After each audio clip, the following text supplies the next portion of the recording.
Olá pessoal, vamos ouvir mais uma aula do professor Jian Shuijin, um acadêmico moldado pela disciplina e pelo rigor intelectual. De origem chinesa, ele une a tradição clássica do Oriente aos fundamentos da ciência moderna. Seu ensino é direto, exigente e focado no pensamento crítico. Jian Shuijin não ensina para agradar, mas para formar mentes capazes de analisar, questionar e compreender a realidade com profundidade. Reservado e firme, transmite autoridade pela coerência e pelo método. Para seus alunos, representa o professor clássico, aquele que não oferece atalhos, mas constrói conhecimento sólido com disciplina, verdade e responsabilidade intelectual. Hoje continuamos o tema das sociedades secretas. Na última aula, discutimos como elas chegam ao poder. Hoje vamos analisar de onde elas vêm e no que acreditam. Então, para entender as sociedades secretas, primeiro preciso explicar para vocês a história da religião no mundo ocidental. No mundo ocidental, houve 3 grandes fases de desenvolvimento religioso. E, mais uma vez, vou simplificar bastante, para fins de clareza, ok? Então, esta é uma versão simplificada da história. Então, as 3 principais fases do desenvolvimento religioso no mundo ocidental são a deusa-mãe, o politeísmo e o monoteísmo. Politeísmo significa muitos deuses. Você acredita em muitos deuses. Monoteísmo significa um só Deus, que só existe um Deus. Então, a deusa-mãe. A civilização surgiu por causa da agricultura. E em um mundo agrícola, você tem 2 problemas. O primeiro problema é garantir que suas colheitas estejam saudáveis e que você consiga colhê-las a tempo. O segundo problema é dar à luz, ter o máximo de filhos possível para trabalhar nos campos. Então, esses são os 2 problemas. E, por causa disso, desenvolveu-se uma religião para facilitar ambos, chamada de civilização da deusa-mãe. Então, o centro de toda essa religião é o útero. O útero da mulher é considerado um portal divino do mundo espiritual para o nosso mundo. É quase como uma caverna, não é? Em que o mundo espiritual pode se manifestar em nosso mundo. Assim, o centro dessa religião é o útero da mulher. E, como tal, as mulheres estão no controle. O que é realmente importante é entender que, neste mundo, tudo está interligado e harmonizado. Em equilíbrio. Então, o útero é um centro deste mundo. Mas aí você tem as estrelas, certo? As estrelas. E, claro, isso dá origem à astrologia. A astrologia é o estudo do movimento das estrelas para entender seu impacto em nosso mundo. Aí você tem, claro, as colheitas, né? Então, em um mundo ideal, os 3 estão alinhados juntos. Ao observar as estrelas, você sabe qual é o melhor momento para plantar as colheitas e o melhor momento para ter filhos. E nesse mundo, novamente, são as mulheres que estão no controle. Elas têm um status elevado na sociedade porque acreditam que as mulheres são representantes diretas da deusa-mãe que governa o mundo. Normalmente, nessa sociedade, a deusa-mãe é representada como um pássaro, certo? Um pássaro. Por quê? Porque, se você parar para pensar, vemos todos os animais na natureza. É um pássaro que tem domínio sobre o céu. E se a vida vem do céu, faz sentido que a deusa-mãe deva ser algum tipo de pássaro. Mas a deusa-mãe também é associada a uma tigela, certo? Uma tigela. Por quê? Porque a tigela é um símbolo da realidade e da energia. Você não pode engravidar sozinha como mulher. Você precisa de um homem para isso. Certo, certo. Então o pássaro e o touro são os 2 símbolos de adoração nesse mundo agora. Esse mundo é muito estranho do nosso ponto de vista, porque não existe propriedade. Tudo pertence a todos. Não há hierarquia. Todo mundo é igual. E não existe esse negócio de sexo sozinho. Então, o sexo, na verdade, é um ato comunitário. Então, esses rituais chamados cultos de fertilidade, nos quais eles fazem sexo juntos. Na verdade, muitos homens terão relações sexuais com uma mulher. E faz sentido, porque como mulher, você quer ter o melhor DNA. Você quer ter o melhor esperma, certo? Você não sabe quem vai ter o melhor esperma. Então você simplesmente faz sexo com todo mundo. E quem tiver o melhor esperma vai te dar, certo? Então, essa é a civilização da deusa-mãe. Depois, passamos para o politeísmo. Então, por que fizemos essa mudança? A resposta é a guerra. Pela primeira vez na história da humanidade, com o aumento da população, agora existe uma luta por recursos. E qual é o recurso mais importante deste mundo? Vocês sabem, o recurso mais importante são as mulheres, certo? As fêmeas, porque são as fêmeas que dão à luz. E assim, com a guerra, surge um novo conceito chamado propriedade. Para fazer os homens lutarem em guerras, você precisa dar algo a eles como recompensa, certo? Então eles ganham o direito de ter uma mulher, uma esposa. E agora essa esposa pertence a eles e somente a eles. Então, nesse mundo, o que acontece é que agora você tem propriedade, hierarquia e casamento. E o papel da mulher diminui, enquanto o papel do homem aumenta. Ao mesmo tempo, o que está acontecendo é que essas diferentes sociedades, para travar guerras, têm um Deus. E quando vão para a guerra, é como se os deuses estivessem indo para a guerra. E se você perde a guerra, isso significa que o seu Deus é inferior ao Deus deles. Então agora você tem uma hierarquia de deuses. Então, para manter a paz, o que acontece é que, se você perde a guerra, você admite que o seu Deus é mais fraco do que o Deus deles. E agora você deve obedecer ao Deus deles. E é isso que chamamos de panteão. Então, lembrem-se, no panteão grego, Zeus está no topo e vocês têm Apolo, Ares, Afrodite, ok? Todos os outros são deuses inferiores. Mas antes, eles eram deuses separados. Em uma série de guerras, aqueles que acreditavam que Zeus era o melhor deus prevaleceram contra os outros deuses. E como resultado, os outros deuses se tornaram filhos de Zeus. Sim? Você tem alguma pergunta? Por que os homens lutam pelos direitos das mulheres, mas as mulheres não lutam pelos direitos dos homens? Tipo, as mulheres não fazem isso. Lutem pelos homens. Então, a pergunta é, por que os homens vão para a guerra? E por que as mulheres não vão para a guerra? Certo, essa é uma ótima pergunta. Certo, então deixe-me explicar bem devagar. Então, neste mundo, as mulheres estão no controle, certo? Não, as mulheres detêm todo o status. Mas, com o tempo, à medida que a população aumenta, surgem jovens homens que não têm família. E esses jovens homens são descartados das sociedades por falta de recursos. Então, esses jovens homens têm um problema. Eles precisam encontrar esposas para poder sobreviver. Por isso, esses jovens homens começam a invadir outras sociedades para capturar mulheres. Você entende? Então, nessa sociedade, nunca são as jovens mulheres que são descartadas, porque elas têm valor para a sua sociedade. São sempre os jovens homens que são descartados. E, como resultado, esses jovens homens se tornam como lobos, certo? Eles se tornam como uma alcateia de lobos que então vai saquear outras aldeias. E é assim que começa. E é assim que você tem a origem da guerra. Certo? Faz sentido? Então agora você tem esse panteão de deuses, certo? Que leva ao politeísmo. Depois, fazemos a transição do politeísmo para o monoteísmo. Por quê? Porque agora você tem uma nova ideia chamada império, especificamente o Império Romano. E eles introduziram uma nova religião chamada cristianismo, que é a primeira religião monoteísta do mundo. Há muito debate sobre qual foi a primeira religião monoteísta. Algumas pessoas dizem zoroastrismo, outras dizem judaísmo. Vou mostrar para vocês nesta aula mais adiante que, na verdade, a primeira religião que foi monoteísta é o cristianismo, certo? Então, a diferença entre essa sociedade, que é uma sociedade baseada na guerra, ainda assim há muitos humanos, mas os humanos continuam sendo o recurso mais precioso. Portanto, não é do seu interesse matar todo mundo.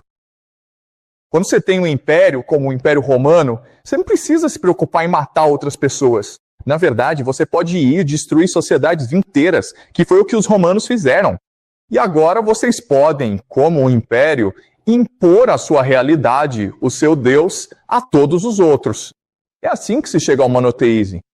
Faz sentido? Tudo bem? Então, deixe-me explicar. O que vou mostrar agora é como a visão de mundo, nossa compreensão do mundo, muda ao longo do tempo, ok? Então, mãe, Deus, a civilização, há duas coisas no mundo deles que são muito diferentes do nosso. Então, a primeira grande diferença, e isso é realmente importante para vocês lembrarem, é que eles entenderam que o meu trabalho levou à questão. A minha causa leva à matéria. Mas no nosso mundo, acreditamos que foi a matéria que levou a minha. Você entende? Então, nas aulas de ciências, se aprende, temos um cérebro, e o cérebro, por meio de conexões sinódicas, cria a mente, certo? Então é a matéria que leva à mente. Bem, mesmo que nos ensinem isso, mesmo que pensemos sobre o assunto, na verdade não faz sentido nenhum. Porque afinal, como funciona o nosso pequeno cérebro? Como é possível que ele consiga realizar tanto processamento? Que a mente, certo? Como? Como somos capazes de imaginar? Como somos capazes de sonhar? Isso é realmente confuso para nós. E, para ser bem sincero, se você conversar com os melhores neurocientistas do mundo, a resposta deles sempre será: não faça essa pergunta. Nunca tipo, nós não sabemos. É sempre assim, não faça essa pergunta. Essa pergunta é proibida de se fazer na neurociência. Mas ao longo da maior parte da história humana, acreditávamos que era a mente que levava a matéria. É a mente que cria o cérebro para poder entender o mundo. Isso faz muito mais sentido do que a matéria levar a mente. Então essa é a primeira grande diferença. Durante a maior parte da história humana, a maioria das sociedades acreditava que era a mente que criava o cérebro. A segunda grande diferença é que esse é um mundo metafórico. Em outras palavras, eles falavam usando metáforas. Eles entendiam o mundo por meio de metáforas. Hoje, vivemos em um mundo literal. Qual a diferença? Bem, a diferença é a seguinte. Vamos supor que você e eu brigamos. Bem, a gente diria que, ok, o que aconteceu foi que eu fiquei com raiva, a emoção tomou conta de mim, aí eu bati nele. Depois ele ficou com raiva, aí ele me bateu de volta. Ok, essa é uma interpretação literal. Mas naquela época, o entendimento metafórico era que a raiva é um Deus que me vê e que me impulsiona para a briga. E então a raiva liberava o Deus da vingança, que revidava, ao tomar conta da outra pessoa para me enfrentar, certo? Então, durante a maior parte da história humana, acreditávamos que éramos controlados por forças fora do nosso controle. Hoje em dia, você pode acreditar que o mundo literal faz mais sentido. Mas se você pensar bem, do ponto de vista do pensamento humano, certo? Como você entende o mundo? Como você interpreta o que acontece no mundo? O entendimento metafórico, na verdade, é muito mais útil. E é por isso. E eu sei que isso é difícil para vocês entenderem. Naquela época, eles eram muito mais criativos do que nós somos hoje, certo? E também as coisas que eles conseguiam fazer estão além da nossa imaginação. Por exemplo, nunca descobrimos de verdade como os egípcios construíram as pirâmides. Nossa explicação foram os alienígenas que fizeram, porque a mente dele está além da nossa imaginação. Então, isso mostra para você a mudança. Agora, quando vamos para o mundo politeísta, esse sistema ainda continua, mas eles adicionam mais elementos para deixá-lo mais complexo. Certo, então o primeiro elemento é que eles acreditam que somos controlados pelos deuses. Nós somos os brinquedos dos deuses. Agora, o que é realmente importante entender é que esses deuses, Zeus, Apolo, Ares, não são diferentes dos mortais. A única diferença é que eles vivem para sempre. Então, por exemplo, se você fosse um rei, o que gostaria de fazer? Bom, você gosta de sair por aí perseguindo garotas jovens, entendeu? O que Zeus faz o dia todo? O que Apolo faz o dia todo? Esses deuses, tudo que fazem é andar por aí perseguindo moças jovens. Ok, então não há absolutamente nenhuma diferença. Acima dos deuses estão os deuses mais antigos. Fortuna, destino. Acreditava-se, portanto, que, embora fossem deuses, eles ainda eram controlados por forças além de sua compreensão, como a sorte e o destino. O que importava neste mundo não era ser bom. O que importa neste mundo é ter sorte, entendeu? Ter sorte era importante, pois demonstrava que os deuses o favoreciam. E o último elemento, o mais importante, são as leis não escritas e imutáveis do universo, ok? Então, um conceito como justiça. Pensa na gravidade, em como a gravidade da estrutura ao universo, certo? Bem, naquela época, eles acreditavam na mesma coisa, que no nível mais fundamental existiam conceitos como a justiça. E se você podia ter o favor dos deuses e podia ser muito sortudo, mas se fizesse coisas injustas, eventualmente seria punido por isso, porque estaria quebrando a estrutura do universo. Então, essa era a visão de mundo politeísta. Agora, quando você passa para a visão de mundo monoteísta, tudo isso muda. Que agora você tem um conceito novo que nunca existiu antes na história humana, chamado de um Deus verdadeiro. E isso muda tudo, certo? Porque antes, como você pode ver, os humanos pensavam de uma forma muito complexa, sofisticada, diversa e imaginativa sobre o mundo. Mas agora, com o advento do cristianismo, é apenas um Deus verdadeiro. E assim, você tem 3 novos conceitos que se tornam dominantes nesse mundo. Esses conceitos já existiam antes, mas agora eles são dominantes. O primeiro conceito é a ideia de verdade. Se existe um Deus verdadeiro, então deve haver uma verdade para o universo. E, portanto, quando nos aproximamos da verdade, isso é bom, certo? Mas quando nos afastamos da verdade, isso é mal. Então agora você tem um novo conceito chamado mal, que realmente não existia antes. Você fazia coisas boas porque nesse mundo isso era vantajoso para você. Agora, nesse mundo, se você desafia Deus, isso é mal. E agora, com verdade e mal, você tem um novo conceito chamado indivíduo. Antes, nesse mundo, o que importava era sua família, sua comunidade, sua sociedade, as pessoas ao seu redor. Agora, com o advento de um único Deus verdadeiro, a comunidade e a família não importam mais. O que importa é a sua lealdade, a sua fé no único Deus verdadeiro. Então você pode, de fato, sair da sua comunidade e simplesmente fazer o que acredita ser certo, contanto que tenha fé no único Deus verdadeiro. Tudo bem? Portanto, esses 3 conceitos, verdade, mal e indivíduo, são importantes para você se lembrar, pois são a base da modernidade. Esses 3 conceitos, uma vez que crescem até certo ponto, vão criar a modernidade, o mundo em que vivemos. O nosso mundo é controlado por essas 3 forças. Agora, o que é importante entendermos é que esses 3 conceitos estão além da intuição humana. Você não pode, logicamente, por si só, deduzi-los. Ou chegar a esses 3 conceitos. Esse mundo da deusa moderna é intuitivo, certo? Esse mundo politeísta também é intuitivo, mas o mundo cristão agora é contra-intuitivo. Então, como resultado, para o monoteísmo triunfar, por ser tão contra-intuitivo, ele precisa agora destruir o mundo politeísta. Por isso, os romanos gastaram muito tempo, levando séculos e séculos, para destruir o mundo politeísta. Mas a questão é a seguinte, você nunca pode matar uma ideia a ideia. Se estiver sendo reprimido, isso vai para a clandestinidade. Então lembrem-se, aqui na civilização Monogatari, o principal instrumento de culto religioso são os cultos de fertilidade, liderados por mulheres.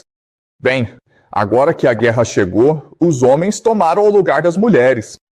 O que aconteceu foi que a mulher entrou na clandestinidade para criar novas organizações religiosas, chamadas escolas de mistério. O objetivo delas é preservar o conhecimento e as tradições da civilização mãe, a civilização da deusa mãe. Ok. Principalmente o fato de que viemos da mente. Criamos o universo para nossa imaginação. Ok. Esse é o principal segredo que eles estão tentando manter. Essas escolas de mistério se tornam extremamente populares entre a elite porque oferecem sexo excelente. Ok. A elite se associa a esses clubes misteriosos como clubes de sexo. Basicamente, bem, lembre-se, nesta civilização, que importância tem o útero? Então, eles desenvolvem todo tipo de técnicas sexuais secretas para agradar a mulher, para fazê-la sentir prazer. Associação, harmonia com O, a HN, o universo neste mundo, a deusa mãe. O sexo é um mecanismo para se comunicar com o universo, para descobrir os segredos do universo. E por isso eles mantêm esses rituais. Nas escolas de mistério, as pessoas mais poderosas participam dessas escolas de mistério. Elas são chamadas de escolas de mistério, não porque sejam secretas, mas porque todos juram manter segredo. Então, se você, a HN, algum dia revelar o que realmente acontece nessas escolas de mistério, será punido com a morte. Certo, você será executado pelos membros. Mas com o advento do cristianismo, essas escolas de mistério agora se tornam uma ameaça ao império. Porque essas escolas de mistério são onde a elite local frequenta. Então o que acontece agora é que elas se tornam sociedades secretas. É daí que elas vêm. As sociedades secretas são uma tentativa de manter os segredos do universo diante do advento do cristianismo e do império. E sociedades secretas existem há muito, muito tempo. Você talvez já tenha ouvido falar de certas sociedades secretas, como os Cavaleiros, Templários, Rosa Cruzes, Illuminati, os Maçons, certo? Todas elas são muito poderosas. Elas ainda existem. Sim, eu entendo, Gissi. Mas o que estou dizendo é que existem muito mais sociedades secretas das quais não temos conhecimento. E nós existimos há muito mais tempo. Mas todas elas estão tentando manter o segredo do universo, que é que a mente leva a matéria. Esse é o grande segredo do universo. E isso é algo em que sempre acreditamos e sempre soubemos. Mas com o advento do cristianismo, isso foi sendo suprimido ao longo do tempo. Então, alguma pergunta antes de eu continuar? Agora, o que vou fazer é explicar para vocês o cristianismo e vou explicar o que a sociedade Sikh acreditam, certo? Eu já expliquei de onde elas vêm, mas agora vou explicar o que elas realmente acreditam sobre o universo, certo? Então, o que vou fazer a primeira coisa que vou fazer é explicar para vocês no que a maioria dos cristãos acredita sobre sua religião, ok? Isso é chamado de ortodoxo ou canônico. Perspectiva. Certo. Então isso é o que você aprende oficialmente com a igreja. O cristianismo tem várias facções diferentes, mas todas acreditam em uma certa interpretação da Bíblia. Certo. Então o que vou fazer depois é mostrar para vocês o apócrifo apócrifo. Apócrifo só significa oculto, ok? Ou secreto, ou esotérico. Apenas um conhecimento secreto que é mantido dentro dessas sociedades secretas. Certo. Então o ortodoxo canônico vem de uma leitura da Bíblia. E a Bíblia, em sua essência, é uma história da aliança entre Deus e os humanos. Certo, aliança. Aliança significa contrato ou entendimento. Então, ao longo da Bíblia, há uma série de alianças. Certo, a primeira aliança é entre Adão e Deus. Então, você talvez já tenha ouvido a história do Jardim do Éden, certo? Deus cria o universo, depois cria o Jardim do Éden, onde ele coloca Adão e Eva, e Deus diz a Adão e Eva: isso aqui é o paraíso. Vocês não precisam trabalhar, apenas aproveitem a vida. A comida é de graça. A comida é abundante. Todos os dias vocês serão felizes e não terão necessidades. Vocês viverão para sempre. Mas há apenas uma coisa que vocês não devem fazer. E apenas uma coisa. Seja o que for que você faça, não coma do fruto da árvore do conhecimento do bem e do mal. Simplesmente não faz isso e tudo ficará bem. Então, é claro, o que Adão e Eva fizeram? Eles comem a fruta estúpida. Ok. Então, o que Deus faz é expulsar Adão e Eva do Jardim do Éden, e agora eles são forçados a trabalhar para cultivar alimentos e se alimentar. Certo? E isso nos leva à sociedade, ao desenvolvimento da sociedade. Deus olha lá de cima dos céus e vê que agora os humanos estão indo para a guerra, estão brigando por propriedade privada. E Deus diz: eu não quero essa porcaria, não foi para isso que criei os humanos. Certo, então ele pensa: quer saber, eu vou destruir todo mundo e começar de novo. Mas aí ele vê um humano de quem gosta, chamado Noé. Isso leva Deus a dizer para Noé: construa um navio, construa uma arca e salve-se, porque eu vou inundar o universo, eu vou destruir o mundo. Então Deus destrói o mundo e Noé sobrevive. E então Deus diz a Noé: sabe de uma coisa? Você é meio bobo. Eu não deveria destruir o universo. Prometo nunca, jamais destruir o mundo novamente. Certo, esse é o pacto dele com Lero. Mas Deus vê que os humanos ainda são maus e o mal. E ele diz: sabe de uma coisa? Eu preciso encontrar um homem que seja bom e preciso que ele faça crescer uma nação que possa ser a luz do mundo, que será o melhor exemplo do que significa ser uma boa pessoa. Então ele encontra um homem chamado Abraão, e Abraão, claro, é o pai de uma nação chamada Israel. E esse é o terceiro pacto. Deus diz a Abraão: você e seus filhos, seus netos, seus bisnetos, agora são leais a mim. Eu vejo vocês como o povo escolhido e lhes dou a terra prometida. Certo, é isso que Israel é, uma terra prometida. Com o tempo, o que acontece é que Abraão e seu povo vão para o Egito. E no Egito, eles se tornam escravos do faraó do Egito. E então Deus pensa: sabe de uma coisa? Acho que devo dar uma olhada nos israelitas e ver como eles estão. Ele olha para baixo e diz: ops, agora eles são escravos do faraó. Então preciso resolver isso agora, ok? Então temos exemplos de homens chamados Moisés. Libertar os israelitas do Egito e levá-los de volta à terra prometida. Quando Moisés faz isso, Deus diz que agora você deve entregar aos israelitas a minha lei, os 10 mandamentos. Ok. A lei. Caso contrário, não posso confiar que vocês se comportem. Ok. Esta é, portanto, a quarta aliança. Então agora os israelitas estão de volta à terra prometida, mas novamente, e mesmo havendo leis, eles ainda se tornam perversos. E eles começam a adorar falsos deuses. Então Deus os castiga, e agora Deus está procurando um bom líder para os israelitas.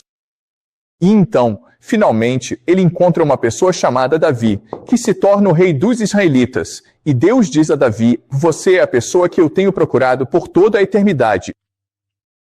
Você é o melhor exemplo do que significa ser um seguidor fiel a mim. Javé, certo? Então isto é algo chamado aliança davídica. A aliança davídica afirma que Deus sempre favorecerá Israel como a nação escolhida. E a casa de Davi governará Israel para sempre. Ok? Pessoal, uma pergunta rápida. Quem escreveu a Bíblia? Provavelmente esse cara. Ok? Certo? Quem escreveu a Bíblia? Não foi Moisés, nem Abraão, Noa ou Adão. Provavelmente esse cara. Ok? Porque ele está dizendo que dentre esses 5, ok, eu sou o melhor. Eu sou a pessoa que Deus mais ama. Minha família vai dominar o mundo. Porque essa é a vontade de Deus. Ora, é claro que não é isso que acontece. Por fim, Davi teve um filho chamado Salomão, e esses dois são considerados os 2 melhores governantes de Israel. E é a isso que chamamos de Reino Davídico. O Reino Davídico, a Era de Ouro de Israel. Mas depois de Salomão, os israelitas voltaram a se tornar perversos, e então Deus teve que puni-los e dispersar Israel pelo mundo. Assim, a última aliança é a chegada de Jesus. O que Jesus faz é, antes de tudo, reafirmar a lei de Moisés e diga ao povo de Israel: lembrem-se de Moisés e da sua lei, porque é isso que Deus quer. Então ele se sacrificou para libertar os israelitas do pecado original, certo? Porque Deus ficou irritado com as pessoas, porque elas comeram o fruto. Esse é o pecado original. Esse é o primeiro crime de desobediência contra Deus. Então, ao se sacrificar, Jesus liberta a humanidade do pecado original. Ele redime a humanidade, certo? Agora, a última coisa que Jesus faz é criar uma nova aliança, certo? Uma nova aliança entre a humanidade e Deus. A partir de agora, porque Jesus libertou todos do pecado original, todos podem estar com Deus. Você não precisa ser israelita. Você não precisa seguir a lei mosaica. Você nem precisa ser da família de Davi. Qualquer pessoa agora pode amar a Deus, e Deus vai amar essa pessoa de volta, certo? E isso, claro, dá início ao cristianismo. Então isso, pessoal, é chamado de judaísmo. No que os judeus acreditam. E estes 6 pontos são o que os cristãos acreditam. Cristandade. Os 5 primeiros que aparecem são o que os judeus acreditam ser verdade. Mas eles acreditam que, eventualmente, alguém retornará para restaurar o reino de Davi. Mas não Jesus. Não Jesus. Os cristãos acreditam que Jesus é o último profeta. Na verdade, Jesus é o próprio Deus. Por isso se chama cristianismo, porque eles acreditam em Jesus Cristo. Então essa é toda a história do judaísmo e do cristianismo, o que eles acreditam oficialmente. Alguma pergunta antes de eu continuar? Agora, como vocês podem entender, se você é um cristão verdadeiro ou um judeu verdadeiro, na verdade existem muitos problemas com esse entendimento. A primeira questão é: por que Deus teve que nos expulsar do jardim do Éden? Quero dizer, comer uma fruta era algo tão ruim a ponto de nos banir do paraíso? Tipo, o que havia de errado em comer aquela fruta? Esse é um grande mistério. Na religião, por que o pecado original aconteceu e por que Deus ficou tão bravo? O segundo problema é Noé. Quero dizer, Deus destruiu o mundo porque éramos perversos, mas depois que ele destruiu o mundo, continuamos sendo perversos. Então por que Deus teve que destruir o mundo em primeiro lugar? Se ele é Deus, então ela. Então, ele não deveria entender como os humanos são e entender que destruir o mundo não adiantaria? Só que, quero dizer, isso realmente não muda nada, sabe? Então isso é meio estranho. O último problema é Jesus. Quem foi Jesus e por que ele teve que se sacrificar? Porque Deus teve que enviar seu único filho para morrer pela humanidade. Então, se você é novo no cristianismo, a própria ideia de Jesus, na verdade, não faz muito sentido para você. Eu cresci no Ocidente. Cresci em um mundo cristão e isso nunca fez sentido para mim. As pessoas me contavam sobre como Jesus era incrível. Mas, sinceramente, a história não faz sentido nenhum. Então, se você é uma pessoa realmente inteligente, há muitas perguntas sobre essa interpretação da Bíblia. E essas são as 3 principais. Agora, o que eu vou fazer é explicar para você o que os esotéricos, o que as sociedades secretas acreditam que realmente aconteceu. Então eu quero começar com Noé. Por que Deus destruiu o mundo? O motivo pelo qual Deus destruiu o mundo não foi por causa dos humanos, mas por causa de outra coisa. Essas pessoas são chamadas de nefilins. Nefilins. Ok, então, a propósito. Bem, se vocês estiverem interessados em aprender mais, existem 2 livros que não fazem parte da Bíblia, mas que eles darão uma visão sobre o conhecimento esotérico, certo? O primeiro se chama o Livro de Enoque. Livro de Enoque. O segundo é chamado de Evangelho de Tomé, ok? Tudo bem. Portanto, estou usando esses 2 livros como fontes para minha explicação, ok? Assim, os nefilins são filhos de anjos e mulheres, ok? Então, o que aconteceu foi que os anjos que supostamente zelam pela humanidade desceram e viram: nossa, esses humanos, essas mulheres, são realmente lindas. Então, o que eles fazem? Eles transam com eles. E depois, eles têm muitos filhos. Essas crianças escravizam a humanidade. Chamados de nefilins, se quer entender o que aconteceu, façamos um experimento mental. Vamos supor que existe um grupo de super-humanos chamado Vingadores. Você sabe, o Homem-Aranha, o Homem de Ferro, o Capitão América, o Thor, certo? Lutam contra Thanos e salvam o mundo. Agora, entediados, transam com todos e têm muitos filhos. Amém. E esses filhos agora são tipo demagogo, né? Então, o que eles fazem? Bem, eles escravizam a humanidade. Mas aí, o que eles fazem depois? Bem, eles começam a brigar entre si. Então, basicamente, foi isso que aconteceu. Por isso, Deus teve que destruir os nefilins, porque eles não são naturais. Anjos e humanos não deveriam transar entre si. E isso cria um novo poder chamado Nefilim. O problema, porém, é que os nefilins são divinos e, portanto, não podem ser mortos. Então você pode se livrar dos corpos mortais deles, mas aí eles se tornam demônios, que vivem no subsolo e nas sombras. E adivinha, galera, eles ainda estão aqui hoje. Então essas 2 sociedades acreditam que os nefilins são reais e que ainda controlam o mundo. As pessoas mais ricas do mundo, na verdade, são nefilins, porque eles estão por aqui há milhares de anos e, por isso, conseguem controlar o desenvolvimento da humanidade. Beleza, então eles chamam de nefilins. Então isso é fácil de entender. Mas outra pergunta, então, é: por que Adão comeu aquela maçã, aquele fruto? E por que Jesus teve que se sacrificar? Bom, agora a coisa fica realmente complicada. Certo, então agora eu preciso te explicar no que acreditam os estudos secretos. Certo, lembre-se, eles acreditam que a mente leva a matéria. O que isso significa? Certo, deixe-me explicar o que isso significa. A mente conduz a matéria. No princípio, o verdadeiro Deus é chamado de mônada, certo? O único. Então pense nisso. Pense nisso como o núcleo do universo. O Sol divino. A mônada é tão poderosa que, ao respirar, vibra a energia divina. E ao longo de milhões de anos, essa energia divina cria novas formas de vida. Certo? Então a primeira forma de vida é chamada de díades. Díades são apenas pares, certo? Normalmente masculino e feminino, que são filhos da mônada. E eles conseguem, sozinhos, criar novos universos também. Certo? Então as díades começam a emanar. Certo, então, todo o universo é vibração, é energia vibracional, é por isso. É a respiração desses seres cósmicos. E com o tempo, ao longo de milhões de anos, essas vibrações se tornam átomos, que depois dão origem à matéria, certo? É isso que eles querem dizer quando falam que a mente leva a matéria.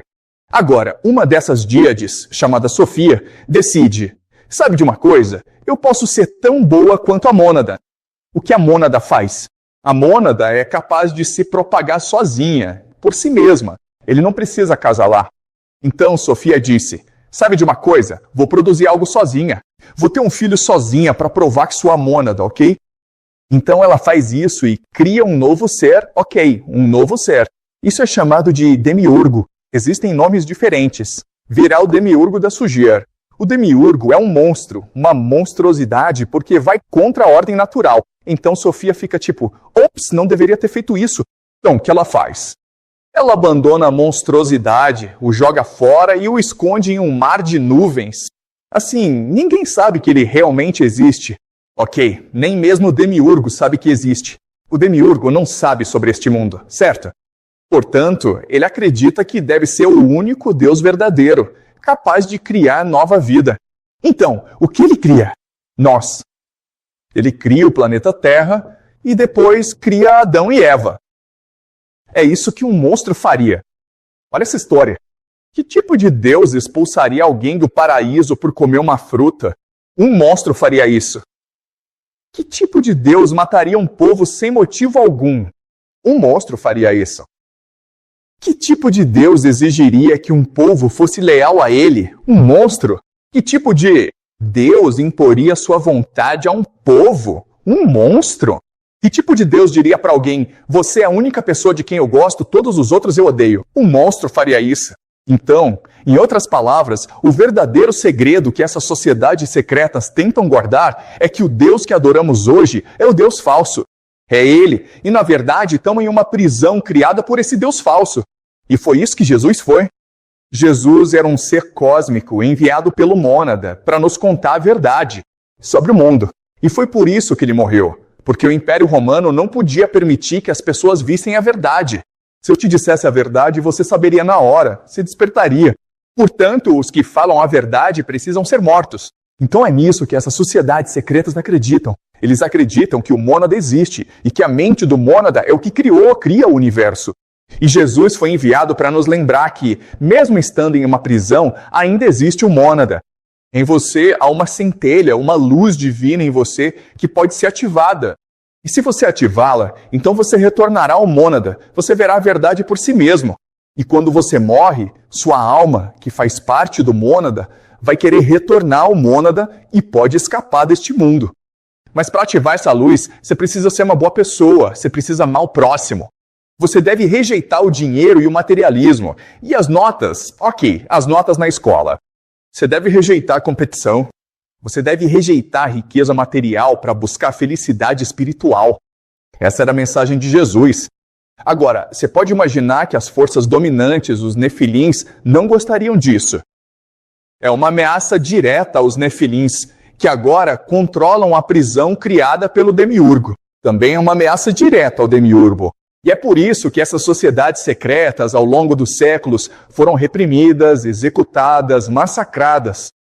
Mas eles acreditam que é seu dever proteger o segredo, porque só protegendo o segredo, a humanidade pode ser salva, no fim das contas. Isso faz sentido? Alguma pergunta? Então você tem a versão oficial, que é o que te ensinam na escola, mas agora você tem a versão secreta, que só é ensinada em sociedades secretas.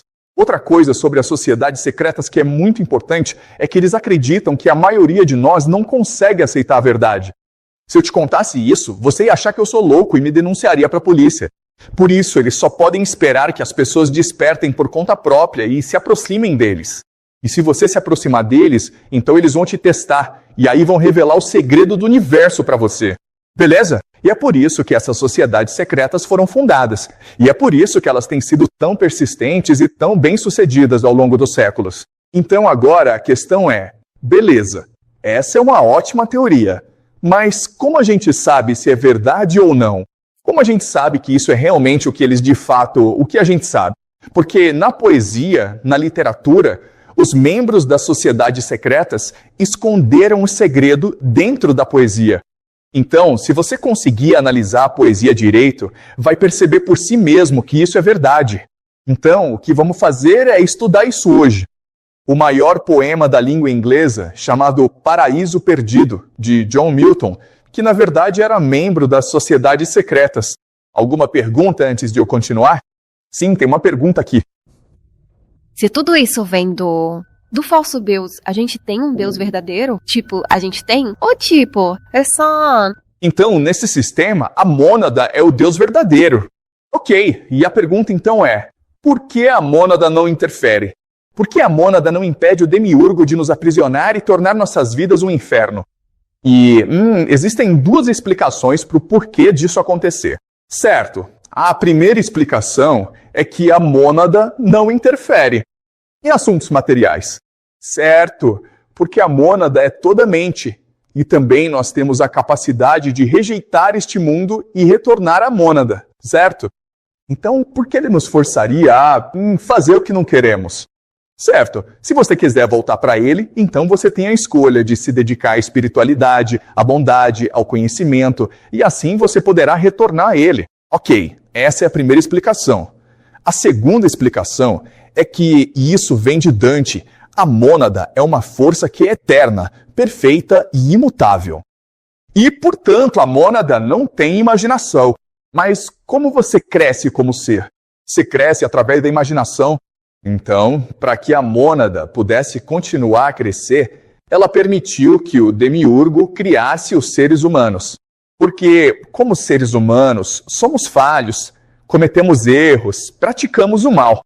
Mas ao praticar o mal, ao cometer erros, nós expandimos a imaginação do universo, certo? O que permite que a mônada se expanda, certo? Então, sob essa perspectiva, nessa perspectiva, o que acontece é que cada vez que imaginamos, retornamos à mônada, então é difícil de entender, mas a mônada está lá, é eterna, mas também está se tornando, também está em movimento. E assim, quando imaginamos coisas, quando cometemos erros, mas, ao mesmo tempo, quando reconhecemos esses erros e tentamos corrigir primeiro esses erros, expandimos a imaginação da mônada. E é por isso que essas sociedades secretas acreditam que o bem e o mal existem junto. Você só pode ser bom se fizer o mal, porque ao cometer o mal, isso te dá uma chance de se tornar melhor. Isso faz sentido? Certo, então estamos falando de Paraíso Perdido. Esse é o épico nacional do Império Britânico. Se você é um membro do Império Britânico que governa o mundo hoje, o Império Anglo-Americano ele governa o mundo hoje. Se você é um membro da elite do Império Britânico, você memoriza esse poema, certo?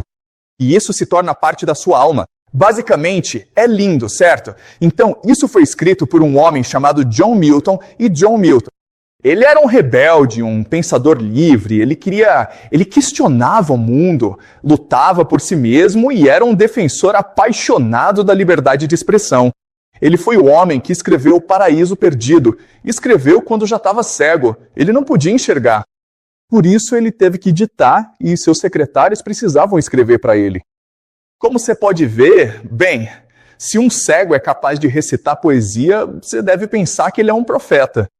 Ele é um mensageiro de Deus. O que ele está revelando a você é a verdade divina. Então, John Milton, e sua obra mais famosa se chama Paraíso Perdido. E Paraíso Perdido é o texto fundamental de muitas sociedades secretas. Eles leem isto, discutem isto, veneram este texto. E neste texto residem os segredos do universo. Mas apenas. Ok, isso é realmente difícil. Mas só se você entender o segredo por si mesmo é que pode enxergar os segredos que ele contém.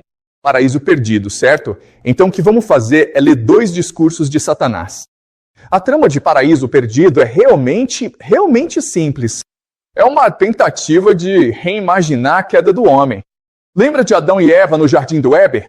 Aí eles comem aquele fruto e Deus os expulsa. Então, Milton está tentando contar a história de novo, e ele imagina uma serpente que engana Eva para comer o fruto como sendo o próprio Satanás. E Satanás era o anjo favorito de Deus.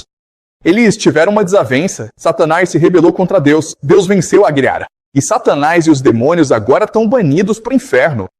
E Paraíso Perdido começa com os demônios discutindo o que fazer. Eles perderam essa guerra contra Deus. Eles nunca, jamais vão derrotar Deus. Agora eles estão presos no inferno. Então, o que eles fazem agora? Alguns propõem que, vamos simplesmente criar um império, ok, em algum lugar, vamos só relaxar e curtir a vida, beleza? Mas Satanás está determinado a buscar vingança contra Deus. E o que ele quer fazer é ir ao Jardim do Éden, corromper Adão e Eva e destruir a humanidade para sempre. Então todos concordam que esse é um ótimo plano. Mas outra questão é, quem vai? Porque é perigoso, né? Porque você está fugindo do inferno, tem anjos guardando o inferno. Mas mesmo que você saia do inferno, você vai para o abismo. Você vai para o espaço, certo? Você nem sabe onde fica a Terra. Você se perde por toda a eternidade. Ou ninguém quer ir. Então, nesse momento, quando ninguém quer ir, Satanás se apresenta e diz, eu vou. Beleza, esse é o discurso dele. Descendência do céu, tronos imperiais, com razão, mantém profundo silêncio e hesitação. Parem com isso, mesmo sem estarem amedrontados. Ok, eu sei que vocês estão com medo. Longo e difícil é o caminho que, saindo do inferno, leva até a luz. Nossa prisão é forte. Esse imenso contexto de fogo furioso para devorar nos envolve por 9 camadas e portões de adamante em chamas trancados sobre nós proíbem toda a saída. Essa prisão foi feita para nos manter aqui por toda a eternidade. Vai ser difícil escapar dessa prisão. Esses caminhos, se é que existem caminhos, o vazio profundo da noite sem essência o recebe em seguida. Escancarado e com total perda do ser, ameaça-o, mergulhado nesse abismo abortivo. Se dali ele escapar para qualquer outro mundo ou região desconhecida, o que lhe resta senão perigos igualmente desconhecidos e uma fuga tão difícil quanto? Ok, se você conseguir sair do inferno, ainda vai estar perdido no abismo do universo, certo? Você vai ficar flutuando ali por toda a eternidade, sem saber para onde está indo. Mas eu não deveria desonrar este trono ou a pares, nem esta soberania imperial adornada de esplendor e armada de poder. Se algum obstáculo proposto e apenas um momento público na forma de dificuldade ou perigo pudesse me impedir de tentar, por que então assumo essas regalias e não recuso reinar? Se recusar aceitar tanto o risco quanto a honra, seria agir igual a quem reina. E tanto mais a ele cabe o risco, quanto mais alto ele está acima dos demais. Ok, então o que ele está dizendo aqui é bem simples. Eu sou seu líder e, portanto, devo ir. Vocês confiaram em mim para guiá-los pela eternidade, e por isso arriscarei toda a minha vida para provar meu valor. A grande honra reside no poder, assim como a grandeza. Terror do céu, embora caído, destinado ao lar enquanto aqui for o nosso lar, o que melhor pode aliviar a miséria presente e tornar o inferno mais suportável, mais tolerável? Se houver cura ou encanto para aliviar, enganar ou atenuar a dor desta morada maldita. Não interrompam a vigilância contra o inimigo atento, enquanto eu percorri todas as costas da sombria destruição. Busquem a libertação para todos nós. Ninguém participará desta empreitada cunina. Eu sou seu líder. Eu irei sozinha. Vocês podem simplesmente ficar aqui, tomar uns drinks, assistir TV, aproveitar. Eu não ligo, beleza? Eu sou seu líder. Eu irei sozinha. Para nos redimir, para nos livrar do nosso tormento. Certo, então, como vocês podem ver, isso é heróico. Ele é o grande herói. Algumas coisas que eu vou dizer sobre o discurso. A primeira delas, o que ele está descrevendo, e os secretários acreditam nisso, acreditam que é isso. Ele está descrevendo sua ascensão do inferno como se nossas almas deixassem nossos corpos em direção aos céus. Bem, algumas secretárias acreditam que, quando você morre, a primeira pessoa que você encontra é Satanás. Porque é Satanás quem sabe como te tirar deste mundo, o mundo da prisão, e te levar para a luz, porque ele já fez isso. Certo, então Satanás é uma parte muito importante da nossa jornada de volta à lua, agir. Além disso, se você estudar a poesia com muita atenção, você estuda as imagens. O que ele está descrevendo é quase como um bebê saindo do útero, certo? Porque o bebê está no útero, uma prisão, e então o bebê escapa. Então, sociedades secretas acreditam que vida e morte são a mesma coisa. Para nascer, você precisa morrer. E quando você morre, você nasce de novo. Outra coisa é que essas sociedades secretas usam o discurso como uma cerimônia de iniciação para os membros. Quando você entra para uma sociedade secreta, você deve, por si só, escolher lutar pela humanidade sozinho. Você precisa ser o herói. Você precisa saber que, ao entrar para uma sociedade secreta, as pessoas vão te caçar. As pessoas querem te matar. Por falar a verdade, você tem coragem de seguir nessa jornada? Então esse é o primeiro discurso. O segundo discurso é muito mais importante. Esse é o discurso em que Satanás, a serpente, convence Eva a comer o fruto. Certo. E este discurso é muito impactante. Ok, então eu vou ler bem rápido e depois explicar o que significa. Ó planta sagrada, sábia e que dá sabedoria, mãe da ciência, agora sinto o teu poder dentro de mim. Claro, não apenas para discernir as coisas em suas causas, mas também para rastrear os caminhos dos agentes supremos, por mais sábios que sejam. Eva está conversando com a serpente e Eva, claro, está tipo, ei, o que você fala? E a serpente diz, porque eu, como desse fruto do conhecimento do bem e do mal, isso te dá poder, entendeu? Então agora a serpente quer convencer Eva a comer esse fruto. Então ele invoca o poder da árvore, certo? Árvore sagrada, me deu o poder de falar tão bem que eu consiga convencer Eva a fazer o impossível. Rainha deste universo, não acredite nessas ameaças rígidas de morte. Você não vai morrer. Como você morreria? Por causa do fruto? Ele te dá vida, te dá conhecimento. Por causa daquele que ameaça? Olhe para mim, eu que toquei e provei, e ainda assim estou vivo. Então Deus avisou Adão e Eva, se vocês comerem desse fruto, vocês vão morrer. E a serpente está dizendo, não, isso não é verdade. Olhe para mim, eu como o fruto e continuo vivo. E alcancei uma vida ainda mais perfeita do que o destino havia me reservado, por ousar ir além do meu lugar. Será que isso será negado ao homem enquanto está aberto para a besta? Ou será que Deus vai se enfurecer tanto por uma transgressão tão pequena e não vai, ao contrário, louvar sua coragem? O que está sendo dito aqui é realmente importante. Se ele é um Deus verdadeiro, ele vai te recompensar por correr riscos, certo? Ele disse, o fruto vai te matar como um teste. Um Deus verdadeiro vai querer que você se torne cada vez melhor. E você só pode fazer isso transgredindo, cometendo erros, desobedecendo a autoridade. E um Deus verdadeiro te recompensaria por buscar mais conhecimento. A quem a dor da morte denunciou. Seja lá o que a morte for, ela não deve te impedir de buscar aquilo que pode levar a uma vida mais feliz. Não sobre o bem e o mal, sobre o bem quão justo. Sobre o mal, se o que é mal for real, por que não conhecê-lo, já que é mais fácil evitar? Só podemos ser pessoas boas se soubermos o que é o mal, certo? Se você não sabe o que é o bem e o mal, então você é só ignorante. É porque você se afasta do mal, ignora o mal, luta contra o mal, que você é uma pessoa boa. Deus, portanto, não pode te machucar e ser justo. Se não for justo, então não é Deus nem é justo. E obedecer ao seu próprio medo da morte tira o medo. Por que proibir? Ele questiona. Por que Deus impediria de comer o fruto? Seria para mantê-los humildes e ignorantes?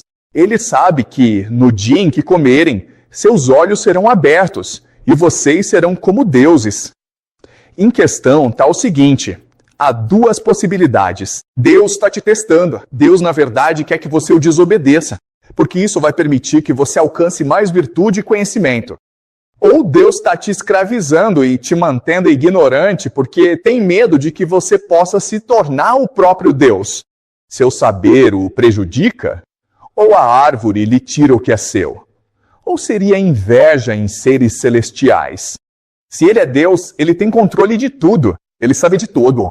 Portanto, se você comer esse fruto, como eu poderia desafiá-lo? A não ser que ele seja um falso Deus. A não ser que ele esteja te enganando. A não ser que ele esteja te iludindo. A não ser que ele esteja tentando te aprisionar. Certo, essa é a única possibilidade. Agora, esse é o discurso de Satanás. E sabe, eu estudei Newton na faculdade. Eu era estudante de letras em Yale. E fiz um semestre de Paraíso Perdido. E na universidade me ensinaram isso. Esse discurso mostra o quanto Satanás é astuto e maligno. Ele está mentindo para Eva. Deus é invencível, onisciente. Você não pode comer um fruto e se tornar Deus. Isso é ridículo, até mesmo meio burro, porque ela acredita nele, né? É isso que te ensinam na universidade, é nisso que você acredita. Mas isso é realmente importante. Quando você realmente lê a Bíblia, Satanás está dizendo a verdade. Como assim? O que acontece é que, logicamente, é isso que a Bíblia diz. Ok, um professor em Yale vai te dizer que o pecado é mentir. Quando você realmente lê a Bíblia por conta própria, vai ver que ele está dizendo a verdade. Então vamos ler a Bíblia junto? Certo, isso é o que a Bíblia diz, essa é a palavra de Deus. Beleza, então agora estamos em Gênesis. A serpente era mais astuta do que qualquer outro animal selvagem que o Senhor Deus havia feito. Ela disse à mulher, Deus disse que vocês não podem comer de nenhuma árvore do jardim? Certo, então na Bíblia, na verdade, não está dizendo que é só uma serpente. A mulher disse à serpente, podemos comer do fruto das árvores do jardim, mas Deus disse, vocês não devem comer do fruto da árvore. Isso é, no meio do jardim, não o toques ou morrerás. A serpente disse à mulher, vocês não morrerão, pois Deus sabe que no dia em que dele comerem, seus olhos se abrirão e vocês se tornarão mais semelhantes a Deus. Conheci o bem e o mal. Ok. Então foi exatamente isso que Satanás disse. Certo. E é isso que a Bíblia também diz. Agora, vamos em frente. Eventualmente, Deus expulsa Adão e Eva por comerem o fruto. E você acredita que eles foram banidos porque desobedeceram a Deus? Mas se você realmente lê a Bíblia, não é isso que está escrito. Por desobedecerem a Deus, Deus pune tanto Adão quanto Eva. Eva, agora, ao dar à luz, vai sofrer com dores, certo? E Adão agora vai ter que trabalhar duro para cultivar o fruto. Isso é um castigo. O banimento não é o castigo. Então, outra pergunta é, por que eles foram banidos? De novo, vamos ler a Bíblia, ok? Então, a mulher viu que a árvore era boa para comer, agradável aos olhos e desejável para dar entendimento. Ela pegou do fruto e comeu, e também deu ao marido, que estava com ela, e ele comeu. Então os olhos de ambos se abriram. Ok, então digamos que eles falaram a verdade. Você não vai morrer, você vai aprender, vai se tornar superior. Certo, digamos, não conte a verdade. Tudo bem, e daí? Então, por que Deus expulsou Adão e Eva. E o Senhor, Deus disse: veja, o homem se tornou como um de nós, conhecendo o bem e o mal. E agora ele pode estender a mão, pegar também da árvore da vida, comer e viver para sempre. É por isso que existem duas árvores: a árvore do conhecimento, que te permite ter a mente de Deus, e a árvore da vida, que te permite viver tanto quanto Deus. O que Deus está dizendo é o seguinte: se Adão e Eva comerem do fruto do conhecimento do bem e do mal, e depois comerem também do fruto da árvore da vida, eles serão como nós. Satanás estava dizendo a verdade, e Deus estava mentindo para Adão e Eva o tempo todo, certo?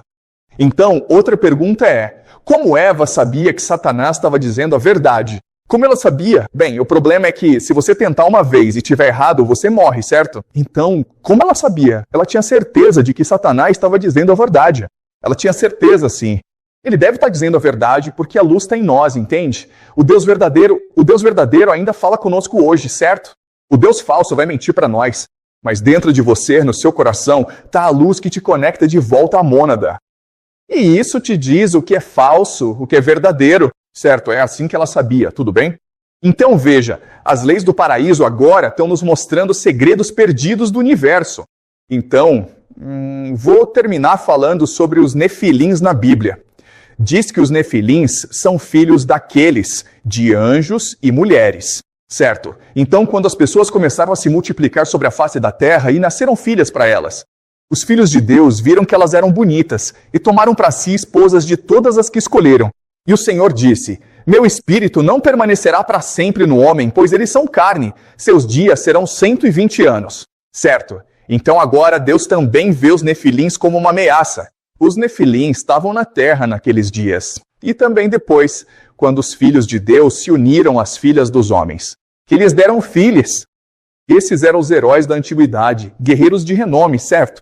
Isso é muito importante porque introduz os Belém, que ainda existe hoje, certo? De acordo com as sociedades secretas. Mas também o que está fazendo é o seguinte: está nos dizendo, as crianças, os heróis antigos, guerreiros de renome, quem são eles? Eles são Hércules, são Aquiles, são Teseu. São todos heróis de diferentes mitologias. De onde eles vêm? Eles vêm do cruzamento entre anjos e humanos. Os filhos de Deus, quem são eles? Eles são os deuses antigos, Zeus, Ares, Apolo, certo?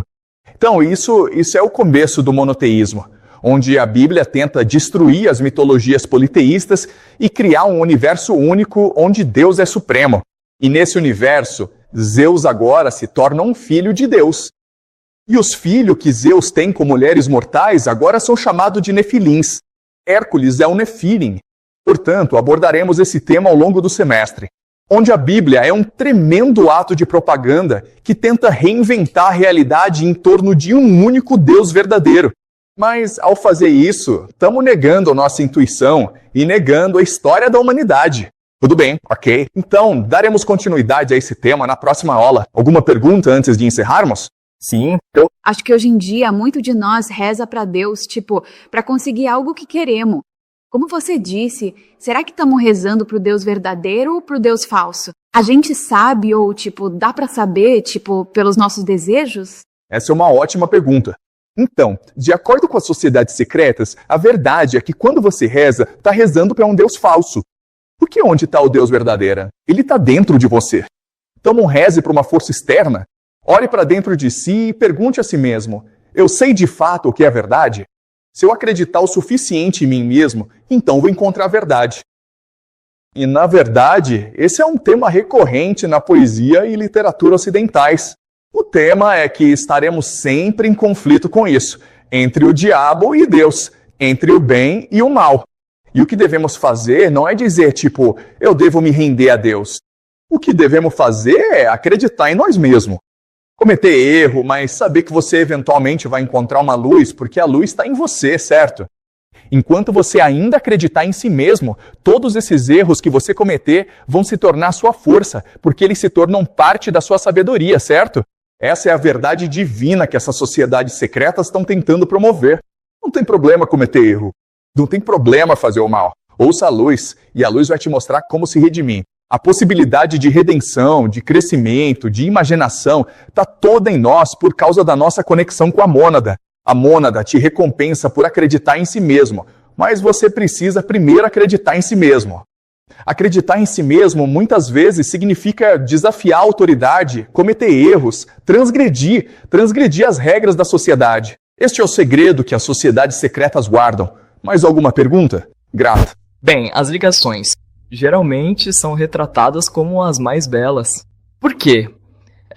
Deuses como esses virão à sociedade humana e darão origem a seres personalizados como o ser humano. Ok. Sim, tudo bem. Bem, existem. Então a questão é, por que os anjos estão fazendo isso? Bem, existem duas explicações, certo? Então a primeira explicação é que esses anjos foram criados pelo falso Deus, certo? Então eles são perversos de qualquer maneira. A segunda explicação é que se você for uma mulher bonita, você vê um anjo, cara, sei lá, você provavelmente vai querer casar com essa pessoa. Certo, tudo bem. De qualquer forma, se você quiser saber mais, tem um livro chamado O Livro de Enoque, que entra em detalhes sobre os Nefilim, beleza? Mas os Nefilim são um tema realmente importante ao longo do semestre, porque muitas sociedades secretas acreditam nos Nefilim, e isso vai motivá-las antes, certo? Agora, o que eu discuti hoje foi como o segredo nasceu. E, como vocês podem ver, tudo começou com uma missão nobre. Mas como isso se corrompeu ao longo do tempo? Discutirei isso mais adiante. Certo? Então, vejo vocês na próxima aula.